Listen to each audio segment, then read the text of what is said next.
What's going on, good people? So today is the beginning of the year, so I'm going to do a recap of my setup for the Christmas season and the light show that I had in place. Here we go.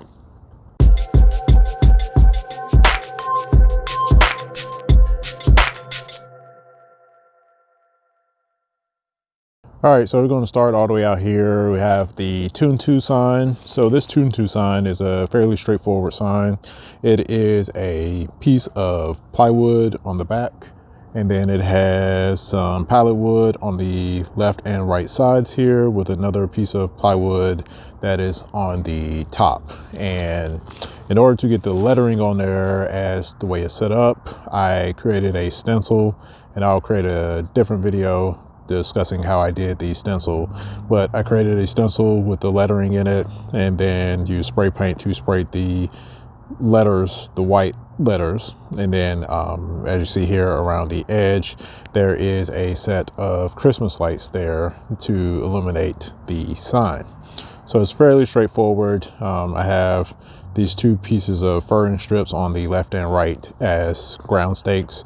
I will not be using those next year because those are untreated wood. And so I'll probably use a PVC pipe attached to the side of the sign to better accommodate holding this sign up. And I'll probably redo the lettering, because if you can kind of look, when I painted the sign, it kind of bled over. So the lettering is not clean cut around the edges there.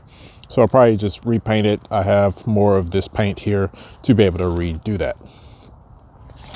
All right, next we have the trees. These are actual trees, no mega trees or mini trees.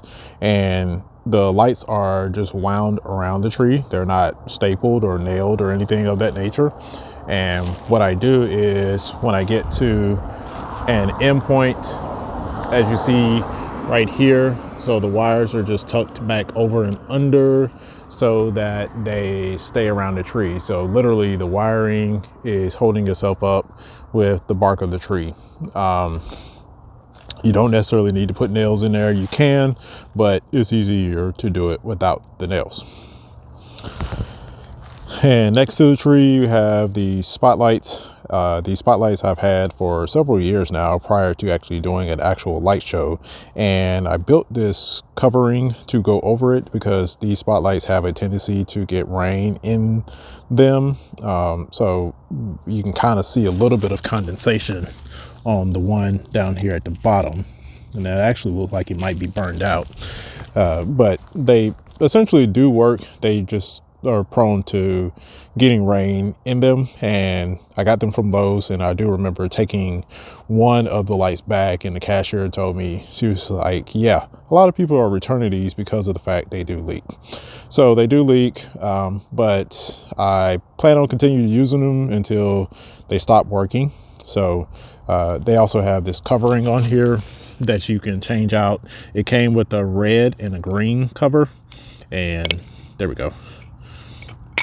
And so that pops out. So you can use red, you can use the green one, or you can just leave the cover completely off and it emits a white light.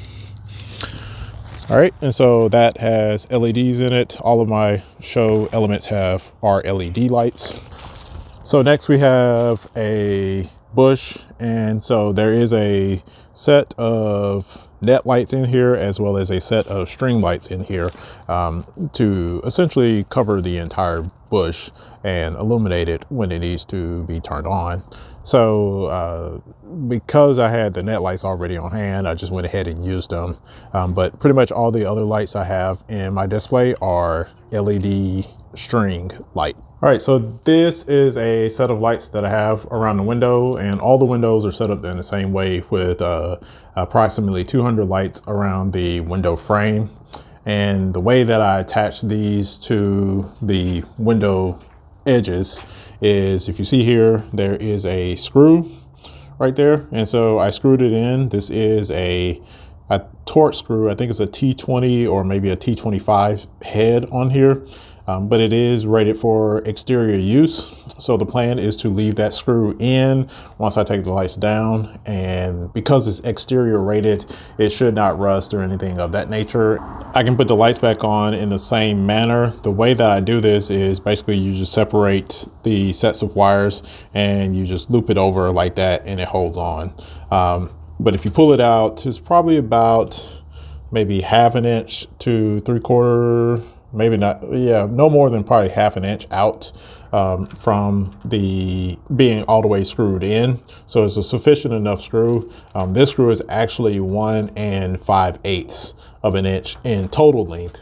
And so, so all the way around pretty much here and at the corners and midway. So like right in here in the middle, as you see, there's another screw. So that is where these screws are attached, and it's done the same way for all the windows on the house. All right, so the next part is going to cover the extension cords that I made. So as you see, I do have some commercial, or excuse me, some already made up store-bought extension cords, and those are the 2 orange cords. Those are cords I've already had from years past. I did not make, get those this year. What I am adding this year is the brown cords. So the brown cords are the custom made extension cords that I have. And so there's one right here coming to this window, and it is the SPT2 lamp cord. And you can get this cord at your local hardware store. I paid about $45 for like 150 feet of this wiring, and I ended up needing pretty much a spool and maybe a third to cover the 16 channels that I have in my yard. And then also I have these connectors. These are called the vampire connectors. And what you do is you put your lamp wire into the connector here, and then this top slides over and locks it into place. And so you do this on both ends of your cord, and then you have a custom-made extension cord. This one is a female end, and if I can get it off with one hand, I may not be able to.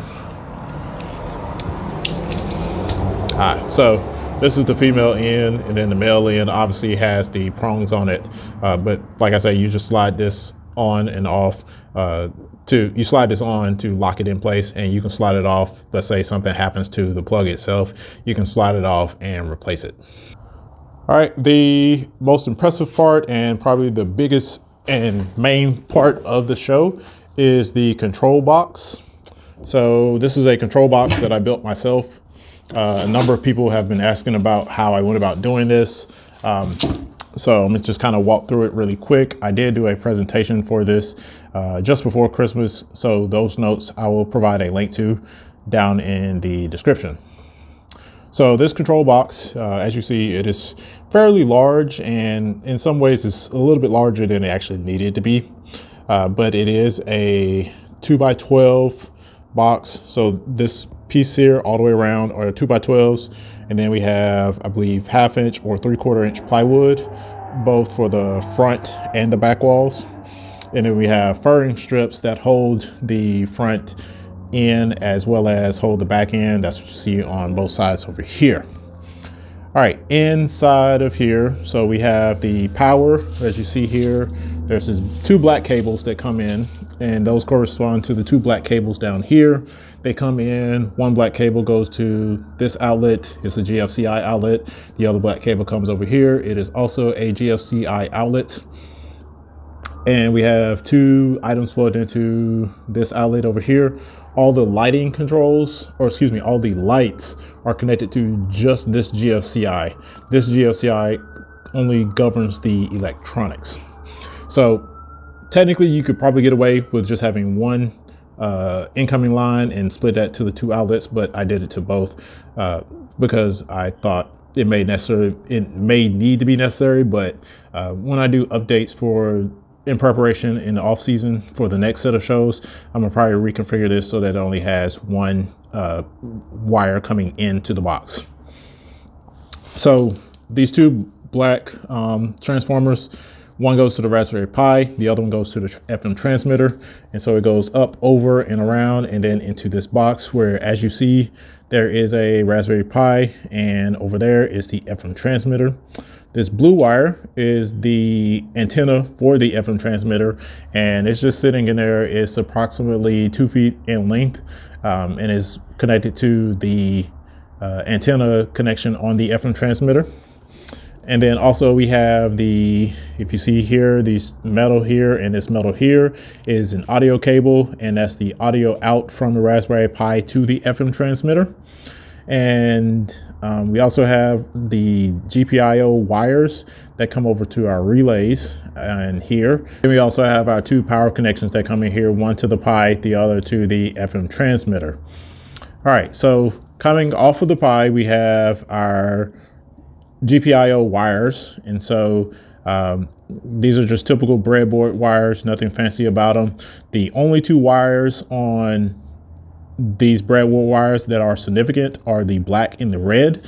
And of course, the red corresponds to the hot wire, and then the black corresponds to the ground. And that goes straight to power in the relays themselves. The rest of the colors in this bundle and in the other bundle that you see back there in the back are to actually control the GPIO pins. And so here we have, this is one of several solid state relay boards. So this is one, there's one inside, there's 2 actually inside the box. One is, I only set up my show this year for 16 channels. So there's only 16 relays actually being used, but this configuration is set up for 24 channels, which is close to the max that you can get out of a Raspberry Pi. I believe the maximum that you can get out of a Raspberry Pi is 26, maybe 27. So that's how I got to 24. All right, and so if we come back down to our input box, so all the power comes in and out from our house 120 voltage outlets to this box, and then from this side only, it comes up to these terminal blocks. And so we have all positive or hot wires connected to this side, and then we have another set over here as well connected for the incoming hot voltage.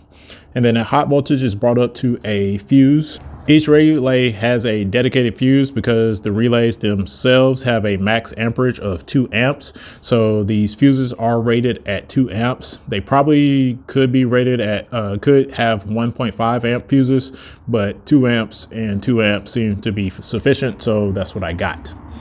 And so now you can build this without having the fuses in place, but the reason I put the fuses in place is to make sure that I do not overload the relays, because that is fairly easy to do when you're just constantly plugging in more and more LEDs. So none of the relays have, none of the fuses have tripped. So that is a good thing. And then also we have the GFCI. Now you're probably asking, well, if you got a GFCI, why do you need fuses? Well, because the GFCI will protect everything that's connected to it, and not so much each individual relay, because this relay is set for a maximum of 2 amps. The GFCI is rated at a maximum of 15 amps. So one of these relays could pop and the GFCI will not trip because of the fact the relay popped and didn't hit the overcurrent for the GFCI. Now, the reason I use the GFCI in this particular box is because of the fact that this is outdoors, and I do have the cables in connection with connections sometimes in contact with water, to mitigate or help mitigate the GFCI from tripping. Pretty much all I did was wrap all of the connections that were on the ground with electrical tape. And so that prevents water intrusion in between the plugs. This particular box here itself, you can kind of see a little bit down here at the bottom, but the box itself is caulked on the backside, and this box actually is under a covering, so it's not going to get wet unless, water hose or something was sprayed at it. And on this front side, on the back side, it's pretty well protected, because like I say, all the gaps on here are caulked and secured up to prevent water from getting in. All right, so once you go, the power comes from the box through here. When the relay kicks on, as you see, this relay here is on for the snowman. So the power goes from the relay over to an outlet. So each relay controls one outlet. And I have a map that I created. So I went through channel by channel to check which relay corresponds to what outlet. And then from there, my channels that I set up in X-Lights are then also set up in FPP. And then from there, FPP maps the channel to the GPIO pin and then the GPIO pin to the relay. I know that's a lot, but I can elaborate that a little bit more at a later time. So the power from the relay comes over to the outlet, and then the outlet, as you see, is plugged in. So each channel has an extension cord plugged into it. So for instance, this channel is connected to, I believe, a floodlight. This channel is connected to the tune to sign. That sign stays on 24/7, so it is not switched. Not see the value in having a tune to sign that will switch on and off just because the show was or was not running, especially when I have music playing 24 hours. Like even right now, there's music playing because I have what I created as a offline playlist, and all it does, it doesn't flash any lights or anything. It just plays music so that let's say if I'm driving by, I know the show is still running because I will hear the music playing. All right, so once you get from the outlet to the extension cord of course is plugged into the light, and that completes that circuit. All right, so all of the outlets here and the wire colors actually do make a little bit of difference. So if you notice on coming out of this box here, the wires are black, but then once they get up to this fusible link, then they are red, and then out of the outside of the past the relay, they're continuing to be red. And so this is how I know which part of the wire is fused and which is not fused. So black is not fused, red is fused. And then also because the fuse holders came with red wires, so it kind of made a little sense just to stick with the red wire after the fusing portion. So from the box, you then have your neutral and your ground that comes out. Now, granted, I'm not using, because of these are LED lights and they're not pulling that much electricity, there is no ground, but the ground is wired in. So that's what you see right there. And also to ground the box itself too, because this can be an electrocution point.